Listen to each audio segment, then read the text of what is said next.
ওয়াকফ বিলের বিরুদ্ধে প্রতিবাদ সংগঠিত করছে বিভিন্ন মুসলিম সংগঠন। আগামী 16ই এপ্রিল মালবাজারে একটি প্রতিবাদ মিছিল করবে তারা। সেই পরিকল্পনা জানাতে রবিবার মালবাজার শহরে প্রেস কনফারেন্স করে মুসলিম আঞ্জুমান জেনারেল কমিটি। আগামী বুধবার মাল শহর সংলগ্ন হারিয়া মোড় এলাকা থেকে শুরু হবে মিছিল। শহর পরিক্রমা করে সেটা শেষ হবে মালবাজার শহরে। তবে নির্দিষ্ট কোনো স্থানে তাদের প্রতিবাদ সভা হবে সেটা স্পষ্টভাবে জানাননি কেউ। তবে 3000 মুসলিম সম্প্রদায়ের মানুষের জমায়েতের লক্ষ্য নিয়েছে সংগঠনগুলো। এদিনের সাংবাদিক বৈঠকে আঞ্জুমান কমিটি ছাড়াও নশো শেখ সংগঠন, জামাতে উলেমা হিন্দ কমিটি উপস্থিত ছিল। নেতৃত্বের মধ্যে উপস্থিত ছিলেন রাব্বু প্রধান, মোহাম্মদ রাসেল সরকার, আঞ্জুমান কমিটির সভাপতি মোহাম্মদ সোহরাব, সম্পাদক ফিরোজ খান সহ অন্যান্যরা। এটা কি বিষয় এবং যদি বিস্তারিতভাবে বলেন। मैं हिंदी में बोलता हूँ, ठीक है। आप लोगों को जैसे पता है कि वक्फ अमेंडमेंट बिल 2025 केंद्र सरकार ये अप्रैल का महीना में लेके आई है और लोकसभा से राज्यसभा से पारित करके राष्ट्रपति का दस्तखत ऑलरेडी हो चुका है। ये जो वक्फ में जो अमेंडमेंट किया गया है उसका हम लोग पुरजोर तरीक़े से विरोध करते हैं। इसमें कुछ शर्तें ऐसी लगाई गई है जिसमें मुस्लिम समाज के बीच में बहुत ज़्यादा आक्रोश है, बहुत गुस्सा है और इसका हम लोग जो है प्रतिवाद हर जगह हो रही है और हर जगह हम लोग प्रतिवाद करेंगे। तो कौन कौन विषय पे आप लोग इसके ऊपर प्रतिवाद कर रहे हैं और स्टेट गवर्नमेंट का जो रवैया है उसके ऊपर किस तरीके से देख रहे हैं? देखिए, स्टेट गवर्नमेंट जो पश्चिम बंगाल सरकार है उन्होंने तो इसका विरोध में वोटिंग किया था, इसलिए हम लोग जो विरोध में था उन लोग का हम लोग साथ में है।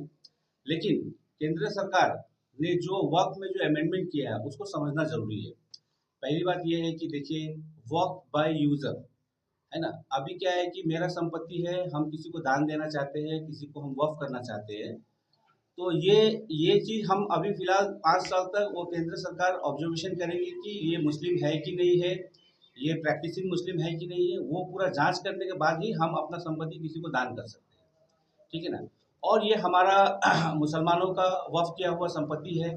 हम लोग अपना खुशी से अल्लाह के नाम पे वक्फ करते हैं, हम लोग दान देते हैं, हम लोग चैरिटी करते हैं। लेकिन जब जो चीज़ खुशी से दे दिया जाता है तो वो समाज का जो भलाई कल्याण के लिए हम लोग लगाते हैं इस पैसा को, जो भी इससे आमदनी होती है। इससे हम लोगों का पूरा पश्चिम बंगाल में जितना भी आलिम लोग हैं उन लोगों को भी कुछ ऑनरेरियम मिलता है। तो अभी क्या होगा कि ये संपत्ति का ऊपर में जो है केंद्र सरकार का बहुत बुरा नज़र पड़ गया है। खास करके जो केंद्र में जो बीजेपी का जो सरकार है उनका बहुत बुरा नज़र है इस संपत्ति के ऊपर में। तो इसलिए हम लोग इसका विरोध कर रहे हैं। ডুয়ার্স মুসলিম অর্গানাইজেশন অল সমাজকে নিয়ে আমরা আগামী 16 তারিখে একটা মালবাজারে র্যালি এবং একটা সভার আয়োজন করেছি, যেটা হচ্ছে ওয়াকফ বিল প্রত্যাহারের দাবিতে। আমরা সকলেই দেখেছি এপ্রিল মাসের 2 তারিখে ওয়াকফ বিল রাত্রিবেলা ওয়াকফ বিল পাস করেছে। তো এটার বিরুদ্ধে আমরা আমাদের মাল ব্লকের সমস্ত মুসলিম সমাজে যতগুলো অর্গানাইজেশন আছে প্রত্যেকটা অর্গানাইজেশনকে নিয়ে আমরা গতকালকে একটা মিটিং করেছিলাম।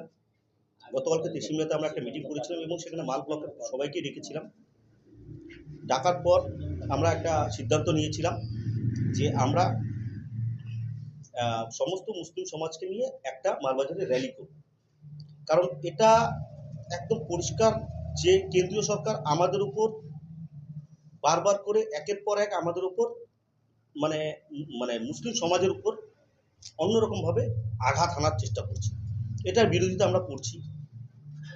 এর সাথে সাথে হয়তো যারা আমাদের পক্ষে আছে তাদেরকে সাথে নিয়ে আমরা আমাদের সাংবিধানিকভাবে গণতান্ত্রিকভাবে আমাদের এই লড়াইটা থাকবে। বলছিলাম আমরা যেটা আলোচনা করেছি সর্বসম্মতিক্রমে 16 তারিখ, আগামী 16 তারিখ বুধবার 1:30টার সময়, দুপুর 1:30টার সময় হারিয়ামোড় ডুয়ার সিটি থেকে শুরু হবে এবং মালবাজার বাস স্ট্যান্ডে আমাদের এন্ডিং পয়েন্টটা আমরা এখনো সঠিকভাবে গড়ে তুলিনি। এন্ডিং পয়েন্টটা আমরা পরে চিন্তা ভাবনা করে ঘড়িমোড় অথবা বাস স্ট্যান্ড হবে, এই দুটোর মধ্যে একটা জায়গা।